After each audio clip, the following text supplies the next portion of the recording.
Welcome to Classic Comedy of Old Time Radio. I'm your host, Ron Eckelbarger. Here is The Life of Riley. This is episode number 91 of The Life of Riley, entitled Grandma's Boyfriend. It originally aired on December 15th, 1945. Feel for a beautiful smile, The Life of Riley for laughs. Teal, T-E-E-L, Teal, the amazing liquid dentifrice. That's it, T-E-E-L.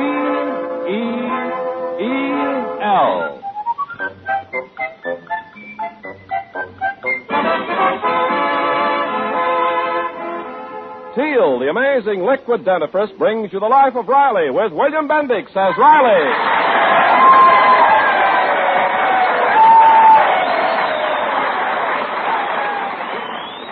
Remember, friends, for beautiful smiles, it's T-E-E-L, Teal, and just for laughs, it's R-I-L-E-Y, Riley, in The Life of Riley.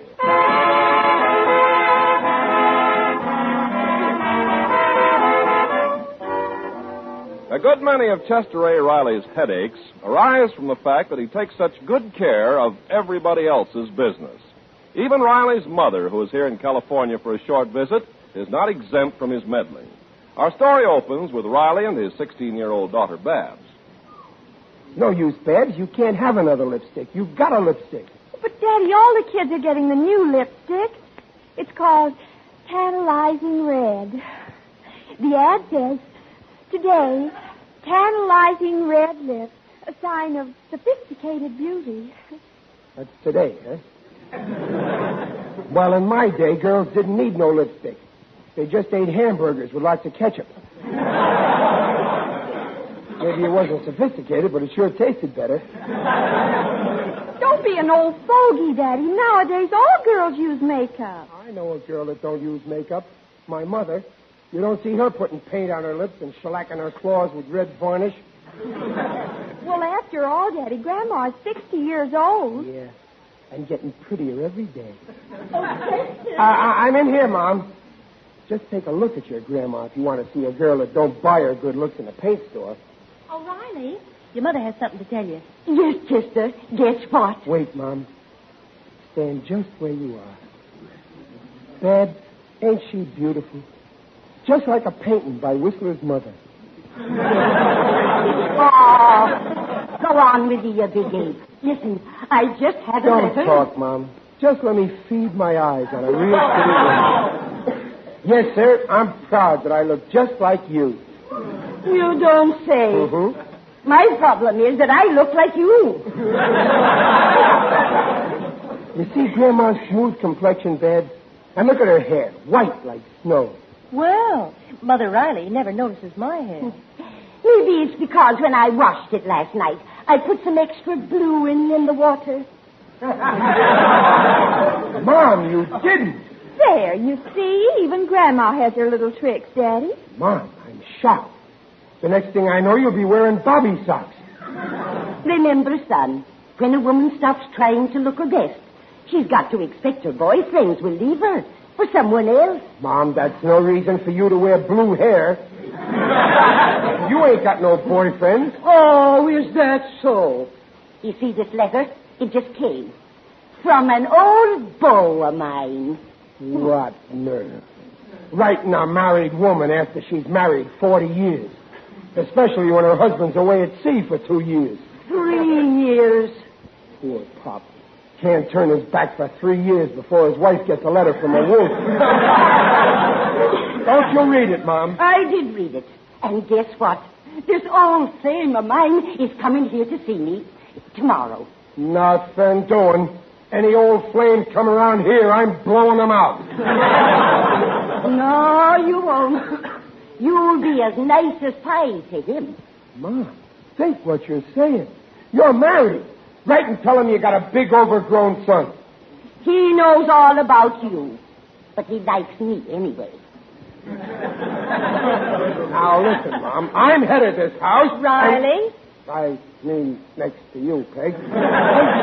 I won't stand for my mother inviting any old... Riley, Something tells me you better mind your own business. But always trying to run everybody. I'm your mother, and I'll have none of your lips. But, Mother, dear... Sit down. I give up. It's a losing fight.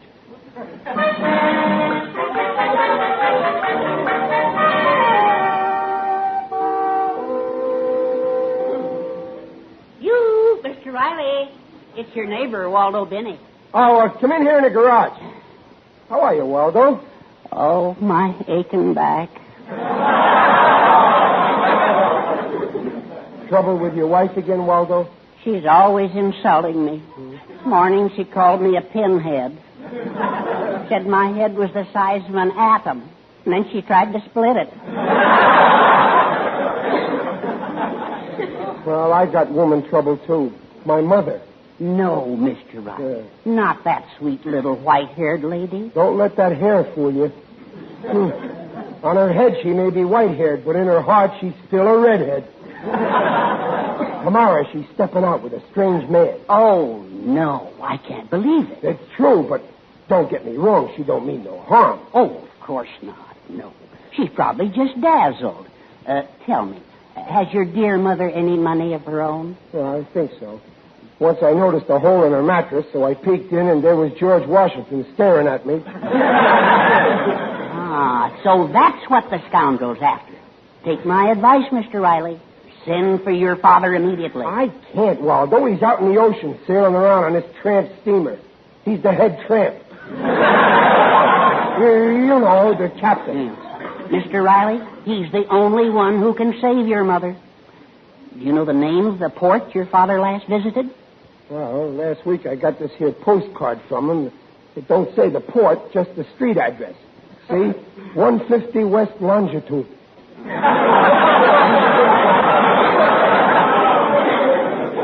Well, that just means that he's in the middle of the ocean. If only Papa was here. Oh, my. It's the same old story. An absent husband, a lonely wife, a slick scoundrel with smooth talk. Oh, Father, why don't you come home?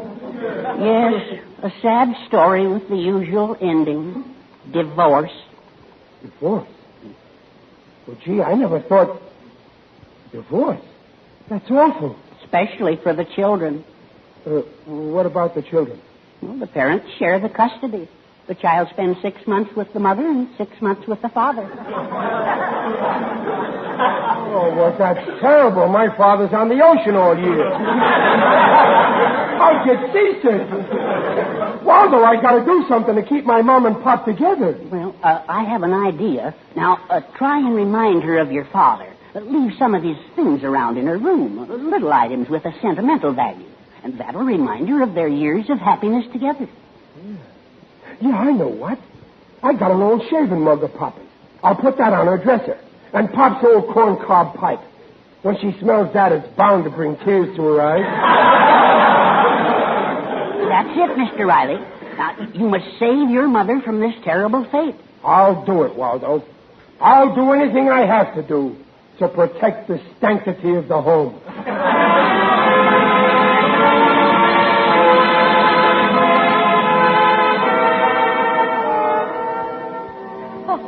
But, Mother, maybe you better tell Riley who your letter's from. I will not, Peg. I was going to tell him. But then he got sassy and practically accused his own mother of... Well, I'm going to teach him a lesson. And don't you tell him either. And don't tell the children. They'd blab. Well, it's your affair, Mother Riley. I'll stay neutral. The nerve of them suspecting me of shenanigans. Any boy but Chester would know that the man who's coming to see me is his own father.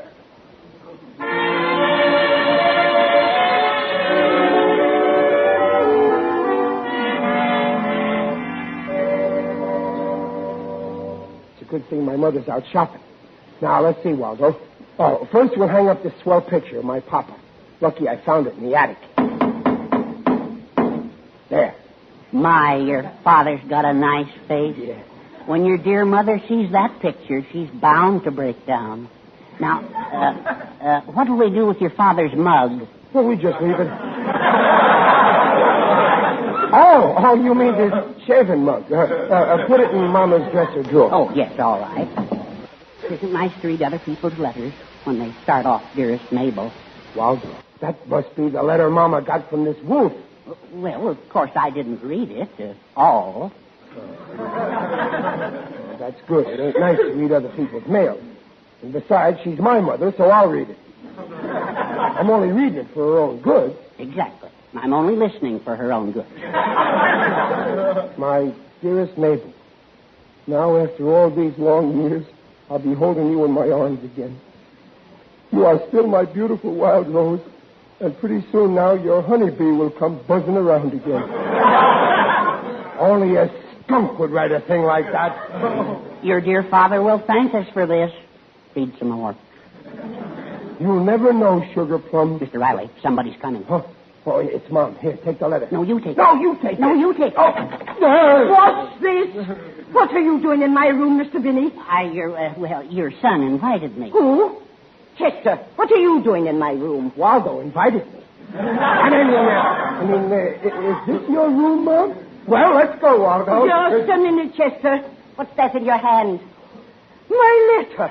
You've been reading my letter. No, I didn't read it. You came in too quick. I just go at the beginning, Mom. Well, read my private mail of all the low snooping things I ever saw. Well, I really must tear myself away. Goodbye.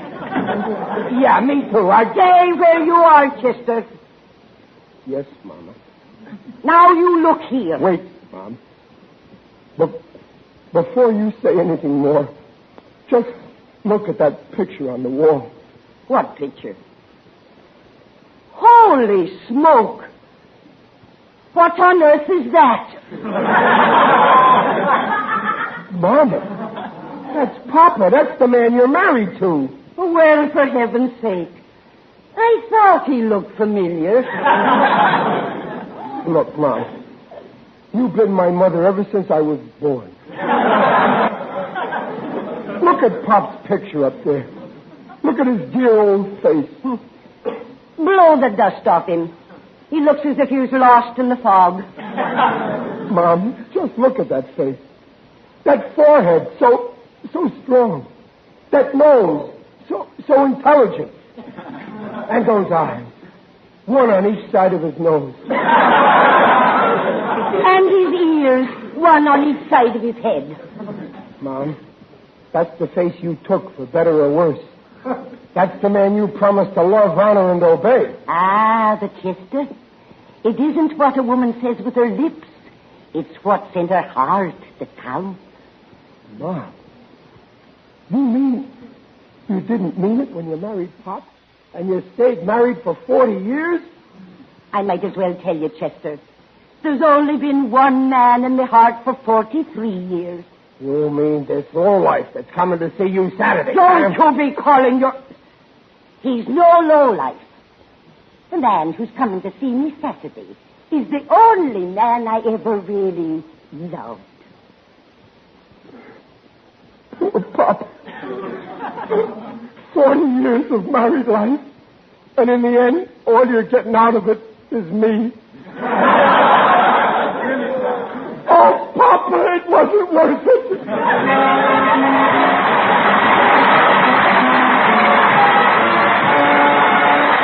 Theo has just brought you the first act of The Life of Riley, and we'll return to Riley in just a moment.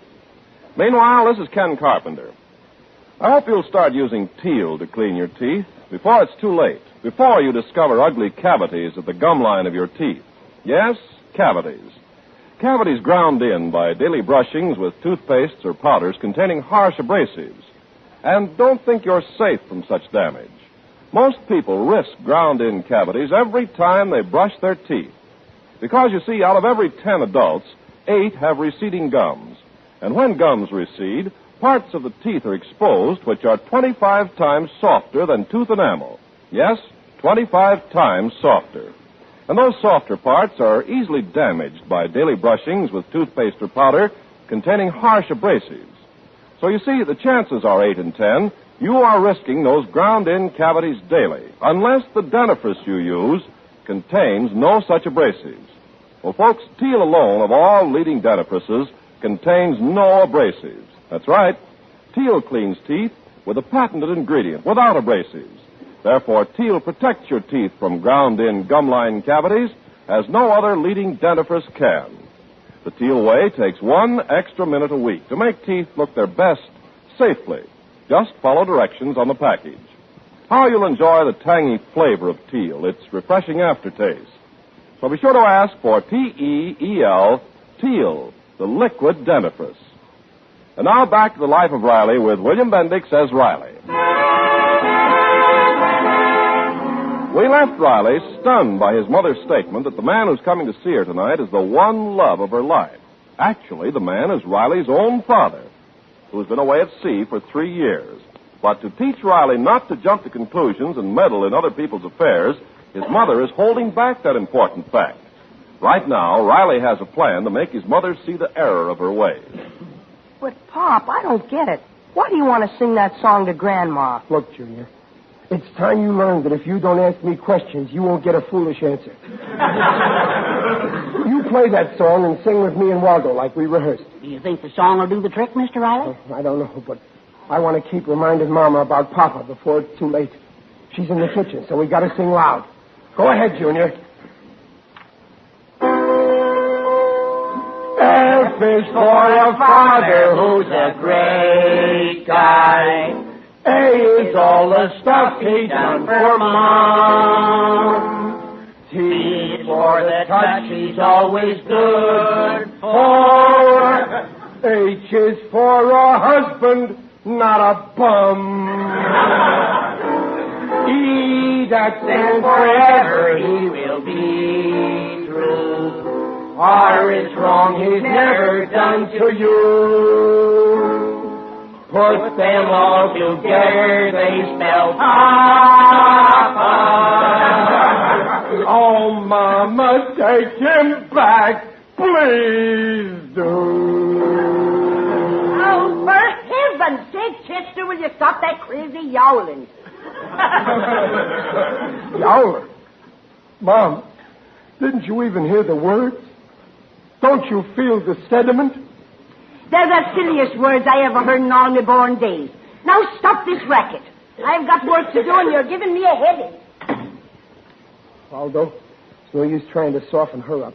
We got to figure out how to keep this wolf away from our door. What wolf? Never mind. Go out and play, Junior. There's some things it's better for a young boy not to know. Aw, can't I stay and get the inside dirt on Grandma's new heartthrob? Junior! Oh, okay. I'm going. Waldo, there ain't much time left. Ain't you got some idea to keep this guy away? Well, we might prepare a booby trap. We could rig up a thing so that when he steps on your welcome mat and presses the doorbell, he'll get electrocuted. Hey, that sounds good. No, we can't do that. Our electric bill is high enough already. No, think of something else, Waldo. Well, I've got a book full of ideas for booby traps. I'll go home and get it. Yeah, well, hurry up. There ain't much time left. Meanwhile, I'll lie down and try to figure out how to mess up this guy when he gets here. Oh, I see who it is, Waldo, on your way out. All right, Mr. Riley. Oh, hello. Who is it, Waldo? It's your friend, Mr. Odell, the undertaker. The friendly undertaker. Greetings, Riley. You're looking fine. Very natural.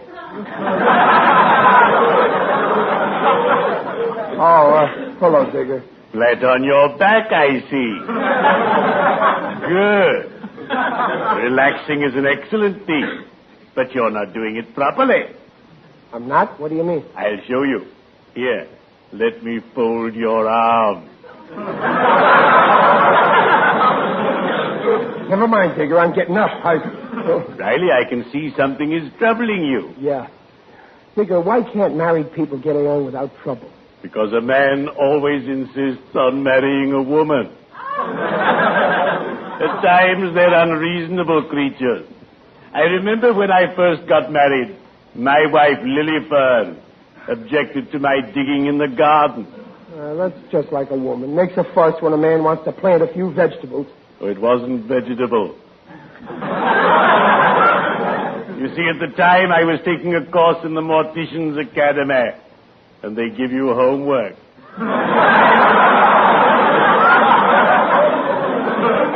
Tell me, Riley, did you have a little tiff with your dear wife? Oh, no. It ain't my wife. It's my mother. Ah, mother.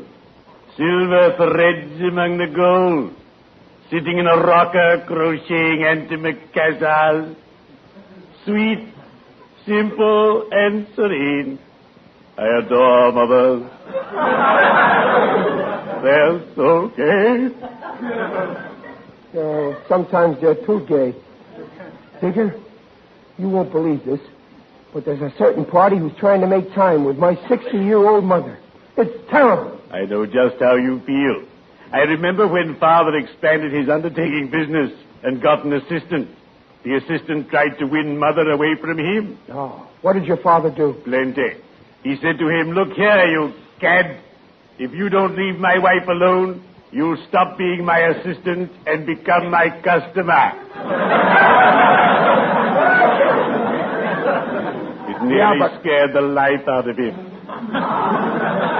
Yeah, but my poor father's thousands of miles away. Then, Riley, it's up to you to do something. You bet I will. I'll tear him apart. No, Riley.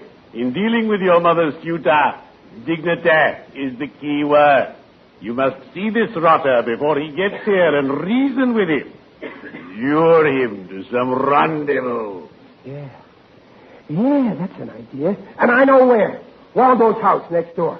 You see, Waldo's house is 1315. Mine is 1313. All I got to do is switch numbers, and when he comes looking for my address, he walks right into our trap. Good. And then I'll lay him out. Verbally. When I get through telling this home wrecker off, he'll wish the earth would open up and swallow him. Riley, the earth never opens up to swallow you. You have to help it. Believe me.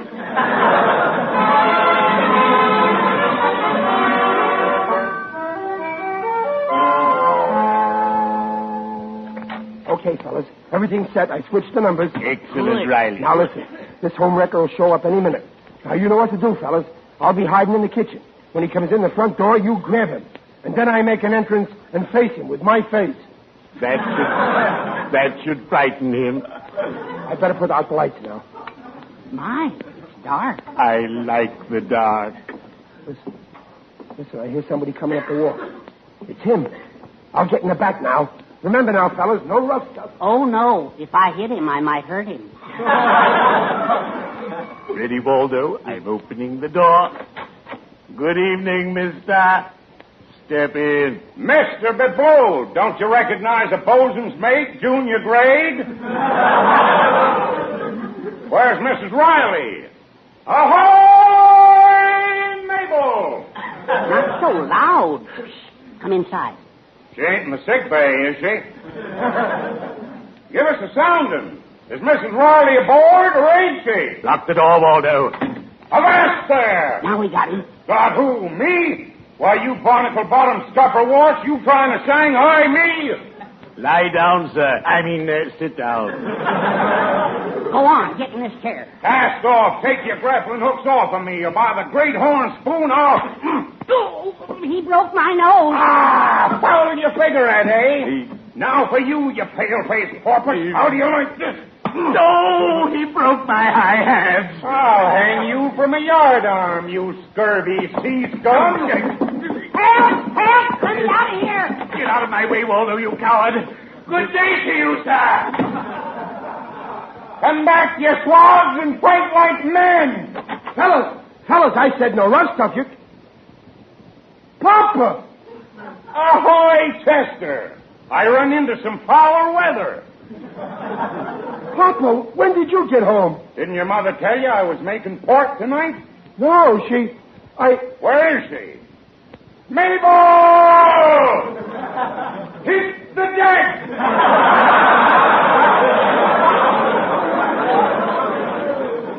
She ain't here, Papa. She's next door in my house. And what are you doing here in this deadfall? Come on, let's weigh anchor. Oh, wait, Papa. I'm all mixed up. I was expecting another guy, and we set a trap for him. Trap? You mean them two wharf rats was friends of yours? Yeah, but, Papa, this other fellow was trying to cut you out with Mom. He wrote her a mushy letter about holding her in his arms, and he said he was her honeybee. What? That's what I wrote her. So, you've been reading my private mail, have you? Oh, you mean it was you? You mean Mama ain't gonna divorce you? Of course not. What a revolting development this is. Now I'm beginning to get my bearings.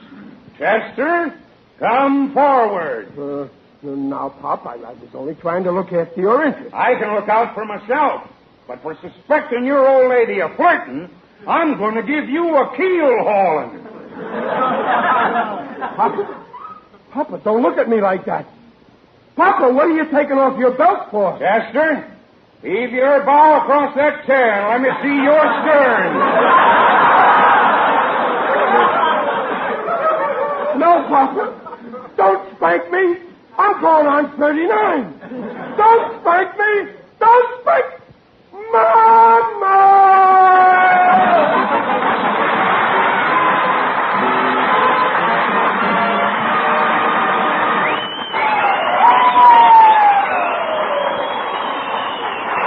The Rileys will be back in half a minute.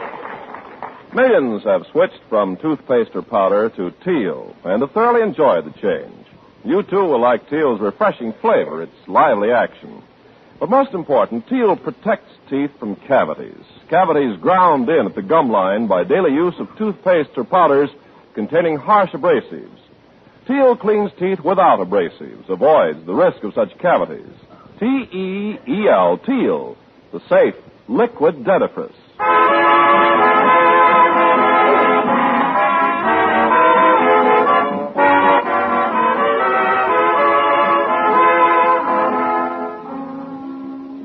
Well, I hope you learned your lesson, Chester.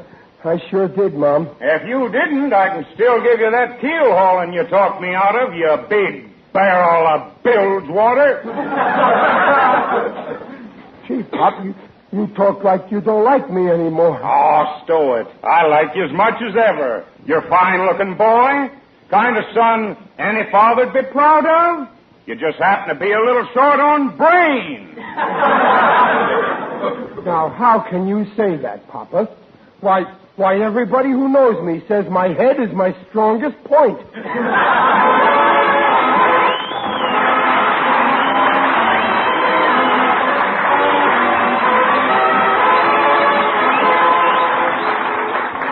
Procter & Gamble, makers of Teal, the amazing liquid dentifrice, invite you to be their guest next week to hear the life of Riley with William Bendix as Riley. William Bendix appears by arrangement with Hal Roach. The Life of Riley is produced for Teal by Irving Brecker and is directed by Don Bernard. Music by Lou Kozloff. Mrs. Riley is Paula Winslow. Digger Odell is John Brown. Riley's mother is Jane Morgan. Junior is Scotty Beckett. Babs is Sharon Douglas. And Waldo is Dink Trout. Riley's father, Captain Riley, was played by Henry Morgan, who appeared through the courtesy of 20th Century Fox, producers of the Technicolor picture Leave Her to Heaven. This is Ken Carpenter on behalf of Teal, inviting you to listen again next week. And remember, for laughs, it's R-I-L-E-Y, Riley, and for lovely smiles, it's T-E-E-L, Teal. Teal, the amazing liquid dentifrice, protects teeth beautifully.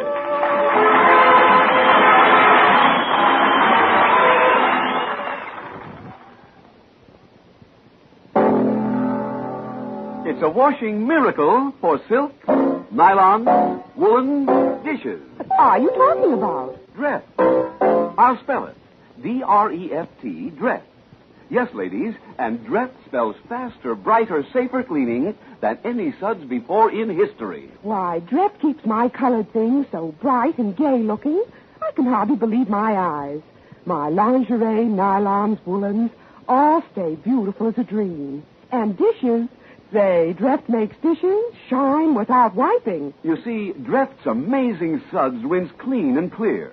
Leave no dulling film the way all soaps do. There's no soap fading. Look for Dreft in the bright green package. Dreft, the amazing suds discovery that brings you faster, brighter, safer cleaning than any suds before in history. That's D-R-E-F-T, Dreft. Get Dreft today.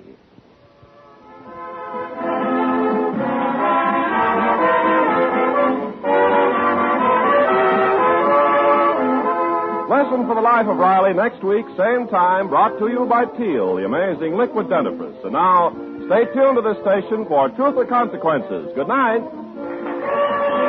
This is the National Broadcasting Company.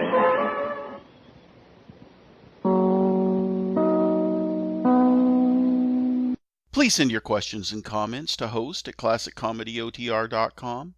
Come back next Friday for another episode of The Life of Riley, and check in on Monday for the next installment of My Favorite Husband. Until next time, in the words of Paul Fix, the only reason some people get lost in thought is because it's unfamiliar territory.